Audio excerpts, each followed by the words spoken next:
அனைவருக்கும் வணக்கம். அடியேன் அவினாசி ஜோதிலிங்கம், மித்ரா டிவியிலிருந்து.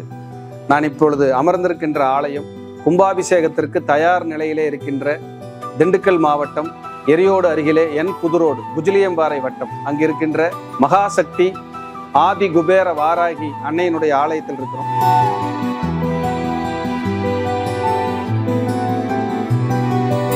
கும்பாபிஷேகத்துக்கு ஆலயம் தயார் நிலையில் இருக்கு. பிராபவ வருடம் ஆவணி மாதம் 31ஆம் தேதி 17/9/2026 வியாழக்கிழமை குருவாரத்திலே காலை 10:45 மணி முதல் காலை 11:10 மணிக்குள் ஆலயத்தினுடைய மிக பிரம்மாண்டமான கும்பாபிஷேக விழா நடைபெற இருக்கிறது.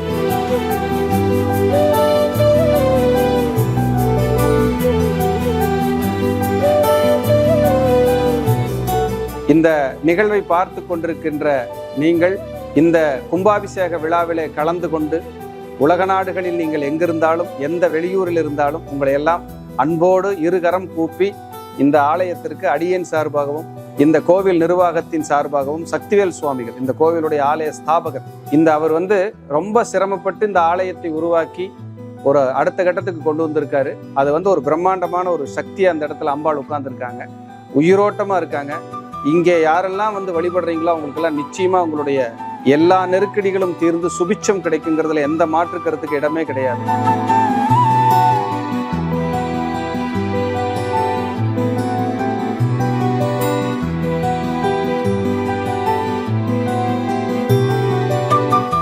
அப்படிப்பட்ட ஆலயத்தில் அடியேன் அமர்ந்து பேசிக்கிட்டு இருக்கேன்.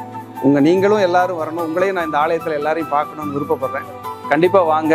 இந்த ஆலயத்திற்கு உங்களால் முடிந்த இந்த ஆலய கும்பாபிஷேக விழா மாபெரும் விழாவாக பிரம்மாண்ட விழாவாக நடைபெற இருக்கிறது.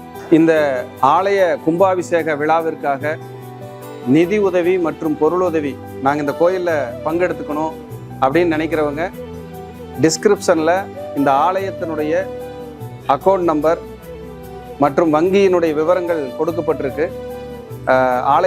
ஆலயத்தினுடைய கோயிலுடைய அக்கௌண்ட் நம்பரே இருக்குங்க. நீங்கள் அதுக்கு தாராள நிதி உதவியும் பொருளுதவியும் செய்து உங்களுடைய பங்களிப்பையும் கொடுத்து அன்னையினுடைய பேரொருளை பெறுமாறு மீண்டும் ஒரு முறை உங்களை எல்லாம் அன்போடு நான் கேட்டுக்கொள்கிறேன். அதே போல் இந்த கும்பாபிஷேக விழா என்பது சாதாரண விஷயம் அல்ல. கோபுர தரிசனம் என்பது கோடி புண்ணியம் என்று சொல்வார்கள். குரு பார்க்க கோடி புண்ணியம், அதே போல கோபுர தரிசனம் என்பது கோடி புண்ணியம். அப்படிப்பட்ட ஒரு நல்ல நிகழ்வுக்காக உங்களை நான் அழைக்கிறேன். எல்லோரும் இந்த விழாவிலே கட்டாயம் கலந்து கொள்ள வேண்டும். இந்த ஆலய விழா நிறைய இடங்களுக்கு செல்ல இருக்கிறது, ஒளிபரப்பாக, நேரடி ஒளிபரப்பாக.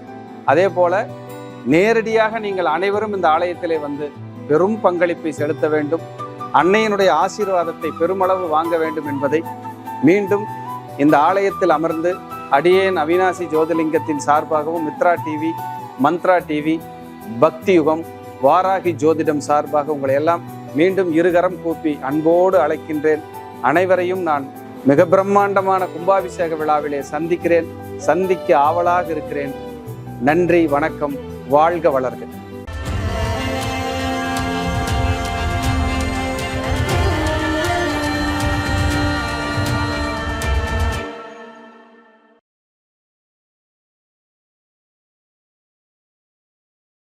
ஐயா வணக்கங்க. ஐயா மணி சார் வணக்கம். வணக்கம், எப்படி இருக்கீங்க? சிறப்பா இருக்கேன். வாழ்க வளமுடன். நீங்களும் நல்லா இருக்கணும். கண்டிப்பா கண்டிப்பாங்க. ஐயா நம்ம தசாபுத்தி சீரீஸ் ஆரம்பிச்சிருக்கீங்க. அதுல 2ஆம் தசாவா நம்ம இருக்கக்கூடிய மிகப்பெரிய தசாங்க ராகு தசா. ஒருத்தனை கூரையிலிருந்து கோபுரம் ஏற்றும் அப்படின்னு சொல்றது இந்த தசால தான் சொல்லுவாங்க. ஐயா பாரு, நான் சுத்திட்டு இருந்தான் ஜாலியா, அவனை திடீர்னு பார்த்தா நல்ல ஒரு மதிப்பு மிக்க ஒரு நிறைய விஷயங்கள் நடந்துருச்சு. கோடிக்கணக்கான பணங்கள், நம்ம ஆரம்பத்துல சொன்ன மாதிரி மற்றவர்களோட பணம், உழைப்பு இல்லாம வரக்கூடிய பணம், இந்த மாதிரி விஷயங்களை ராகுவை குறிப்பிடுது.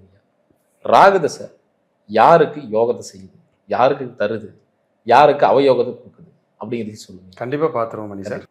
ராகுங்கிறது ஒரு போககாரகன், ஒரு மாயை, ஒரு உருவம் இல்லாதவன், பிரம்மாண்டம், ஒரு நிழல் கிரகம், இப்படியெல்லாம் ராகுவை சொல்லுவோம். இந்த சுகபோக வாழ்க்கைக்கு அதிகார ராகு கிட்ட அதிகமா இருக்கும். சுக்கிரன் நம்ம எல்லாரும் சொல்லுவோம். அதை விட அதிக சுகங்களை, அதிக சொஃபஸ்டிகேட்டட் லைஃப் தேடுறதுல ராகு முதலிடம். ராகுக்கு அப்படி ஒரு குணம் உண்டு. ஏன்னா ராகுக்கு வந்து திருப்தி பண்ண முடியாது யாரும். அவன் இன்னும் வேணும் வேணும் வேணும்னு கேட்டுக்கிட்டே இருக்கிறவன் ஒரு கிரகம் இருக்கிறான்னா அவன் ராகு தான். அப்படிப்பட்ட ராகுக்கு நட்சத்திரங்கள் முதல்ல யார் யாருன்னு பார்ப்போம். ஃபஸ்ட்டு ராகுவோட நட்சத்திரம் திருவாதிரை. அங்கே தான் வந்து நடராஜர் நட்சத்திரமாக அங்கே வந்துட்டாரு. சுவாதி அங்கே வந்து நரசிம்மரோட நட்சத்திரம் வந்துடுது. சதயம் இந்த உலகத்தையே கட்டி ஆண்ட நம்மளுடைய தமிழரசன் என்று சொல்லக்கூடிய ராஜராஜ சோழன் அவருடைய நட்சத்திரம் அங்கே இருக்குது பாருங்கள். அது மிதுனத்தில் இருக்கும், இன்னொன்று ரிஷபத்தில் இருக்கும், சாரி துலாமில் இருக்கும், இன்னொன்று கும்பத்தில் இருக்கும். மூணுமே காற்று ராசி. அங்கே தான் ராகு உட்காந்துருப்பார், நட்சத்திரமாக உட்காந்துருப்பார். அப்போ ராகுக்குன்னு வந்து கிழமையெல்லாம் எதுவும் கிடையாது. ஆனால் சனியை போல் ராகுங்கிறாங்க, சனியை போல் ராகுங்கிறாங்க. ராகு காலம்னு ஒன்று வச்சிருக்கிறான், டெய்லி 1.5 மணி நேரம். ராகு வந்து பாம்பு, சர்ப்பம், அதுலேயும் கருநாக ராஜநாகம். ராகு ஒரு பெரிய ராஜநாகம், கொடிய விஷம் கொண்ட ஒரு ராஜநாகம், கொடிய விஷம் கொண்ட ஒரு கருநாகம் ராகு. அப்போ ராகு வந்து அலர்ஜி, ஸ்கின் டிசீஸ், அதுக்கப்புறம் சரும நோய்கள், அதுக்கப்புறம் மன அழுத்தம், செய்வினை பயம், பேராசையால் மன அழுத்தம், இப்படி நிறைய விஷயங்களுக்கு அவர் தான் காரகர். உடல் பெருமன இவர் தான் காரகர். யாருக்காவது லக்னத்தில் ராகு இருந்ததுன்னா 18 வயசு வரைக்கும் ஒல்லியாகவே இருப்பாங்க. ஏன்னா ராகு படம் எடுத்துலன்னா எப்படி இருக்கும், லீனாக இருக்கும், அப்படி ஒல்லியாக இருப்பாங்க. லக்னத்தில் யாருக்காவது ராகு இருந்தால் அப்புறம் தான் உடம்பு வரும். அப்போ அந்த மாதிரி ஒரு கிரகம் வந்து அப்படி தான் அவங்களுக்கு உட்காந்து ரியாக்ட் பண்ணும். அப்போ இந்த கிரகம் எப்படி இருக்குது அப்படின்னு நம்ம பார்க்குறதுக்கு ஜாதக ஆய்வுகளை ரொம்ப முக்கியமாக துல்லியமாக பண்ணணும். அதான் மெயின். அப்போ ராகு திசை ஒருவருக்கு, யாராவது திருவாதிரை, சுவாதி, சதயத்தில் பிறந்தால் ராகு திசை வந்து பிறந்த அன்னைக்கே வந்துடும். பிறந்ததுலேருந்து ராகு திசை. சிலருக்கு 18 வருஷம் மொத்தம், ஒரு சிலருக்கு 5 வருஷம் இருக்கும், 8 வருஷம் இருக்கும், 12 வருஷம் இருக்கும். பிறக்கும் போது ராகு திசையில் பிறப்பாங்க, அது ஒன்று இருக்குது. யாராவது மிருகசீரிடம், சித்திரை, அவிட்டத்தில் பிறந்தால் ராகு திசை வந்து ஒரு 8 வயசு 7 வயசு இப்படி தொடங்கும். ஆனால் டீனேஜில் ராகு வர்றதுங்கிறது ஒரு கொடுமை தான். ஏன்னா அவன் எந்நேரம் பார்த்தாலும் செல்ஃபோன் பார்த்துக்கிட்டே இருப்பான். இந்த குழந்தை பையன் ஒரு 15-20 வயசு வரைக்கும், ஒரு 10 வயசுலேருந்து ஒரு 8 வயசுலேருந்து ராகு திசை வருதுன்னு வைங்க, எந்நேரம் பாரு செல்ஃபோன், கேம்ஸ், தூக்கம், சாப்பாடு, ட்ரெஸ்ஸு, வாகனம், டூரு, ஊர் சுற்றுறது, ஜங்க் ஃபுட்டு சாப்பிட்றது, வறுத்தது பொரித்தது சாப்பிட்றது, நான்வெஜ் விரும்புறது, நல்லா தூங்குறது, படிக்கிறத தவிர எந்த வேலை சொன்னாலும் ஜாலியாக இருக்கிறது, பாட்டி வீட்டுக்கு போயிடுறது, தாய்மாமன் கூட சேர்ந்துட்டு சுற்றுறது, இது எல்லாமே ராகு செய்வார். நான் ஜாலியாக இருக்கணும், எனக்கு பர்த்டே வந்துருச்சா 5 செட்டு ட்ரெஸ்ஸு 6 செட் ட்ரெஸ் எடுத்து கொடு, பர்த்டே பார்ட்டியாக ஒரு 50 பேர்த்த வர வச்சு ஹோட்டலில் கூப்பிட்டு போய் நான்வெஜ் விருந்து வை, கெடா வெட்டி சோறு போடு, இதெல்லாம் ராகு சார். அப்படிப்பட்ட ராகு நமக்கு எங்கெங்கெல்லாம் இருந்தால் நல்லது. இப்போ யாராவது உங்களுக்கு கார்த்திகை நட்சத்திரம், உத்திரம், உத்திராடத்தில் பிறந்தால் அவங்களுக்கெல்லாம் ஒரு 20 வயசு அனுசரித்து ராகு திசை வரும். இங்கே எல்லாம் தான் இவங்க டிகிரி படிக்கிறது, கல்யாணம் பண்ணுறது, குழந்தை பெற்றுக்கிற வயசு. இங்கே தான் இவங்களுக்கு நல்ல இடத்துல ராகு இல்லைன்னா போட்டு பிரித்து மேய்ஞ்சிட்டு போயிடும். யாருக்காவது பரணி நட்சத்திரத்தில் பிறந்தாங்கன்னு வைங்க, ஒரு 40 வயசுக்கு மேலே ராகு வரும். இவங்களெல்லாம் பாருங்கள், ஒரு உரிச்சிட்டு போயிடும். கரெக்டான இடத்துல இல்லைன்னா சம்பாரித்து நான் வாழணும்னு நினைக்கும் போது அது சரியில்லாமல் போயிடும். பரணி நட்சத்திரம், பூர நட்சத்திரம், அதுக்கப்புறம் உங்களுக்கு பூராட நட்சத்திரம், ஒரு 45 வயசு 40 50 இந்த வயசுக்குள்ளே ராகு எட்டி பார்க்கும். அந்த இடத்துல ராகு நல்லா இல்லைன்னா அந்த வாழ்கிற பீக், ஜெயிக்கிற இடம், பொண்ணு கல்யாணம் பண்ணணும், பையனுக்கு கல்யாணம் பண்ணணுங்கிற ஒரு பீரியடில் இருப்பாங்க. அங்கே போட்டு ஒரு உழுக்கும். இந்த ராகுவை பார்க்கலாம். ராகுக்கு பிடித்தமான இடங்கள் லக்னத்திலிருந்து 3, 6, 10, 11 இந்த உபஜயஸ்தானங்களில் ராகு இருந்தால் யோகம். லக்னத்தில் ராகு, 7ல் ராகு, 2ல் ராகு, 8ல் ராகு இருந்தால் சர்ப தோஷம்னே சொல்கிறாங்க. அதுக்கப்புறம் 5ல் ராகு இருந்தால் சர்பதோஷம்னு சொல்கிறாங்க. சர்பதோஷம், பூர்வ புண்ணிய சாபம். 9ல் ராகு இருந்தால் பித்திருதோஷம், முன்னோர்கள் சாபகோபம், இதெல்லாம் ஒளிஞ்சிக்கிட்டு இருக்குன்னு அர்த்தம். இந்த 1, 2, 5, 9ல் ராகு கேது, 8, 7ல் ராகு, இந்த கேதுல ராகு இருந்தால் இவங்கெல்லாம் கஷ்டப்பட்டுக்கிட்டே இருப்பாங்க, போராடிக்கிட்டே இருப்பாங்க, நெருக்கடி சந்திச்சுட்டே இருப்பாங்க. யாருக்காவது 8ல் ராகு இருக்குன்னு வைங்க, அவங்க மாதிரி ஒரு மன உளைச்சலுக்கு ஆளாகிற ஆள் யாருமே இருக்க மாட்டாங்க. 8ஆம் இட ராகு என்ன செய்தின்னு கேட்டு போயிரு திசையாக வந்துச்சுன்னா பெருத்த அவமானம், பெரிய இழப்புகள், உயிர் இழப்புகள், கண்டங்கள், விபத்து, அவமானம், சர்ஜரி, நிம்மதியின்மை, ஜப்தி ஆயிடுச்சு, லாஸ் பண்ணிட்டேன், ஏலம் போயிருச்சு, எல்லா இழப்புகளும் கொடுக்கும். புத்தி நடந்தாலே தாங்க முடியாது. 8ல் ராகு இருந்து என்ன செய்தின்னு கேட்டுரும். நீங்கள் எந்த லக்னமாக இருந்தாலும் 8ல் ராகு இருக்கக்கூடாது. சரி சார், ராகு எங்கே தான் சார் இருக்கணும்? 3, 6, 10, 11 இந்த இடங்கள் இருக்கணும். உபஜயஸ்தானத்தில் இருந்தால் உங்களுக்கு ஒரு பலம். அதுலேயும் ரிஷபம், கன்னி, கடகம், மகரம், இந்த மேசம் இங்கெல்லாம் ராகு இருந்தால் பலம்னு ஜோதிட சாஸ்திரம் சொல்லுது.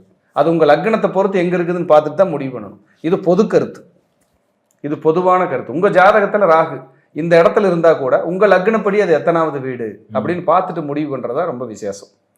ஆனால் ரொம்ப ரிஷபம், துலாம், கன்னி, மிதுனம், கும்பம், மகரம் இந்த 6 ராசிகளுக்கும் லக்னங்களுக்கும் ராகு ஓரளவுக்கு நன்மைகளை செய்ய கடமைப்பட்டவர். ஃபேவர் பண்றார், ஓரளவுக்கு நன்மைகளை செய்ய அவர் கடமைப்பட்டவர்.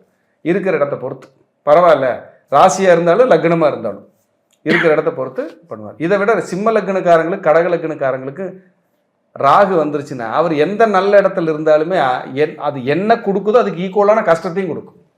ஏன்னா சிம்மத்துக்கு ராகு பகை, கடகத்துக்கு ராகு பகை, தீவிர பகைன்னு சொல்றேன். ஏன்னா 2 பேருமே ஒளி கிரகங்கள். புராணத்துல சூரியனும் சந்திரனும் தான் ராகு கேதுவை காட்டி கொடுத்தாங்க. அதனாலதான் அவங்க தலை வெட்டப்பட்டுச்சுங்கிறாங்க. அதனாலதான் ராகு பாம்பா மாறி சூரியனை பிடிக்கும் போது சூரிய கிரகணமாகவும், சந்திரனை பிடிக்கும் போது சந்திரன கிரகணமாகவும் மாறுது அப்படிங்கிறாங்க. இந்த யாருக்காவது சூரியனோட ராகு, சந்திரனோட ராகு கூடி இருந்ததுன்னா கடுமையான கிரகண தோஷம்னே சொல்லுது ஜோதிட சாஸ்திரம். இவங்கெல்லாம் லைஃப்பில் படுற கஷ்டம் அளவே இருக்காது, போராட்டத்தோட உச்சமாக இருக்கும். 5ஆம் இடத்துல ராகு உட்கார்ந்தா பூர்வீகம் சரியில்லை, மெண்டல் ஸ்ட்ரெஸ்ஸு, உயர்கல்வியை தடை பண்ணிருச்சு, வெளிநாடு போயிடுறாரு, நல்ல அறிவாளியாக இருப்பார், பயன்படாது. 5, 9 யாருக்காவது ராகு இருந்ததுன்னா தகுதியே இல்லாதவங்க கிட்ட போய் கைகட்டி நின்றுருப்பாங்க. யாருக்கு தகுதியே இருக்காது, இந்த ஆள் பெரிய ஆளாக இருப்பார், தகுதி இல்லாதவங்க கிட்ட போய் இவர் கைகட்டி நின்றுருப்பார். ஏன்னா நம்ம இப்படி ஒரு வாழ்க்கை வாழ்கிறோமே அப்படின்னு பார்த்தா அங்கே 5, 9 ராகு இருக்கும். ஒரு போராட்டமாக இருக்கும், நெருக்கடியாக இருக்கும், மதிக்கவே மாட்டாங்க. இவரை அள்ளி அள்ளி கொடுக்குறவராக இருப்பார். இந்த 5, 9 ராகு இருந்தால் உறவுகள் கிட்ட இவங்களுக்கு மரியாதையே இருக்காது, போராட்டமாக இருக்கும், நெருக்கடியாக இருக்கும். இதெல்லாம் நம்ம உணரலாம். அதே போல் 3ஆம் இடம் உபஜயஸ்தானம், சுயமாக வெற்றி அடைகிறது, ஒரு முயற்சி, சுய முயற்சியில் வெற்றி அடைவாங்க இவங்க. 6ஆம் இடத்துல ராகு எதிரிகளை வெல்லும் யோகம். 10ஆம் இடத்துல ராகு தொழில் ஸ்தானத்தில் ஜெயிக்கணும்னு உத்வேகம். 11ஆம் இடத்துல ராகு எப்படியாவது லாபமாக பண்ணி சந்தோஷத்தை அடைஞ்சு ஜெயிச்சு முன்னேறணுங்கிற ஆசை. இதெல்லாம் ராகு கொடுத்துருவார். ராகுக்கு அவ்வளோ வில் பவர் இருக்கு. பொதுவாக 3, 6, 10, 11 உபஜயஸ்தானத்தில் ராகுக்கு ஸ்டார். அந்த வீடு 3, 6, 10, 11 ஆகி அந்த வீடே மேசமாவோ, ரிஷபமாவோ, கடகமாவோ, கன்னியாகவோ, மகரமாகவோ இருந்துச்சுன்னா இன்னும் யோகம், இன்னும் வளர்ச்சி, நல்லா அள்ளி கொடுத்துட்டு போயிடுவார். அதே போல் ராகு போய் செவ்வாயோட சேர்ந்தாலும், சனியோட சேர்ந்தாலும், மாந்தியோடு சேர்ந்திருந்தாலும், சூரியனோடு சேர்ந்திருந்தாலும், சந்திரனோடு சேர்ந்திருந்தாலும் இவர்களைப் போல துன்பமும் மன உளைச்சலும் நிம்மதியின்மையும் அடையக்கூடிய ஆட்கள் யாருமே இருக்க மாட்டாங்க. நீங்கள் 1000 கோடி பணம் வச்சுருங்க, என்னடா வாழ்க்கை, எதுக்குடா இந்த பிறவின்னு உங்களை உலுக்கி எடுத்துகிட்டு போயிடும். இதுக்கெல்லாம் பரிகாரம் இருக்குது, ரெமெடி இருக்குது, அதை கொடுத்து இவங்களை சரி பண்ணணும். ஃபஸ்ட்டு ராகுவை சாந்தப்படுத்தாமல் நீங்கள் ஒன்றுமே பண்ண முடியாது.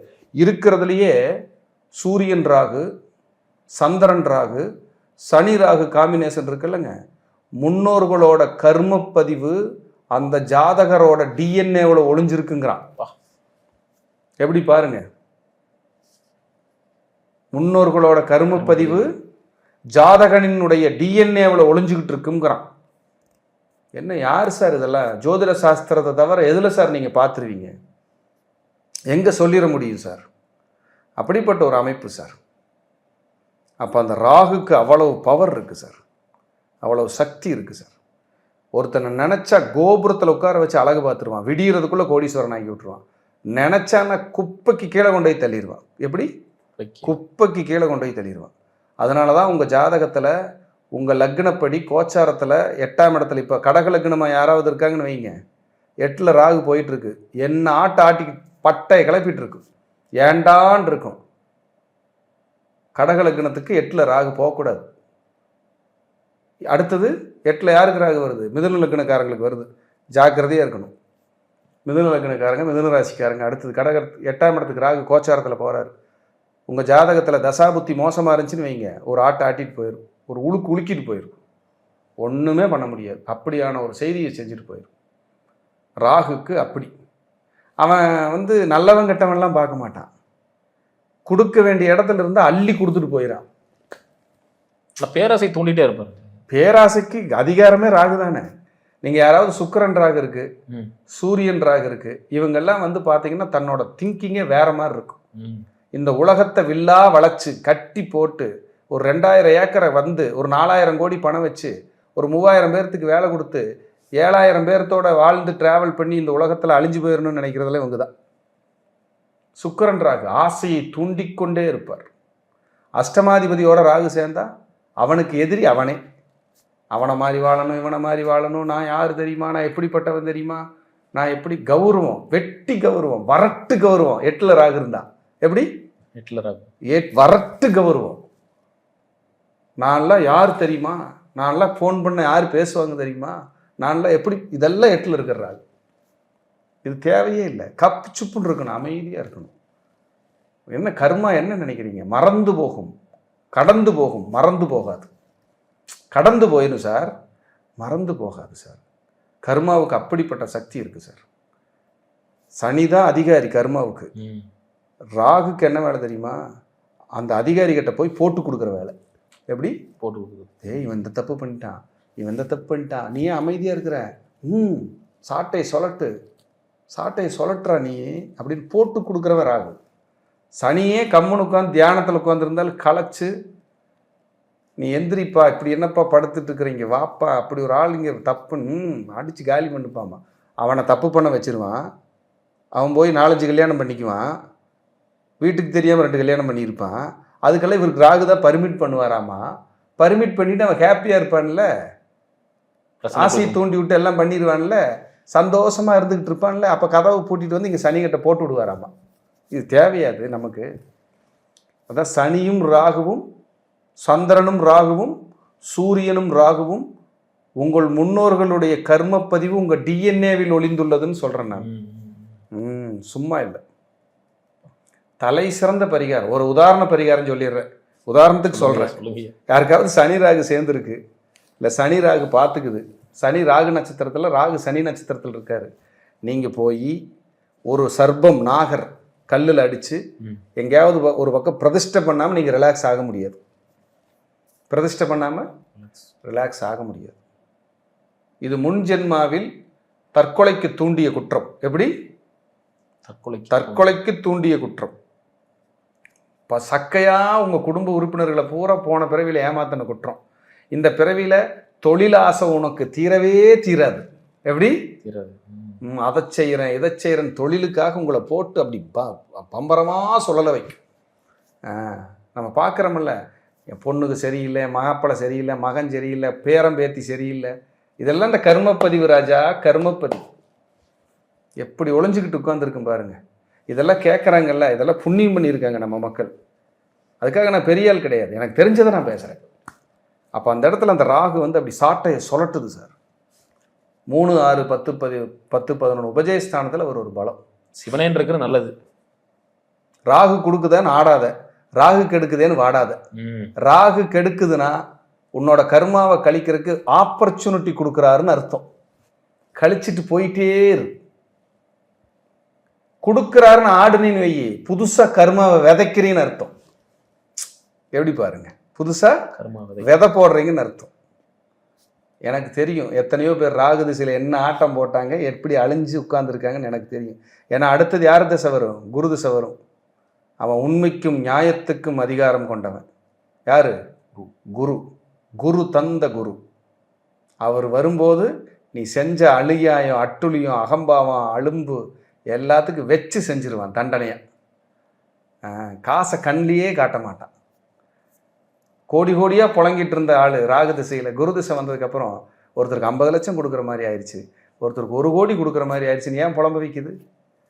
நீ ராகு திசையில் கொடுத்தவன் மிச்சம் பண்ண வச்சுருக்கணுமில்ல. கொடுக்க மாட்டான். கடைசியாக 3 புத்தி ராகு திசையில், சூரியன், சந்திரன், செவ்வாய் புத்தி உங்களை அக்கு வேற அணி வேற ஆக்கிட்டு தான் போகும். சும்மாவெல்லாம் விடாது. எந்த ராகு எவ்வளோ யோகத்தில் இருந்தாலும் சரி, கடுமையான மன உளைச்சலை கொடுத்து வீட்டுக்குள்ளே பூட்டிட்டு உட்கார வச்சிடும். அப்படிப்பட்ட தோஷத்தை கொடுத்துருவான் ராகு. ராகுவோட வீரியத்தை நீங்கள் குறைக்கணும்னா துர்க்கை தான், பத்ரகாளி தான், வாராகி தான், பிரித்யங்கரா தான். இல்லாமல் நீ குறைச்சிக்க முடியாது.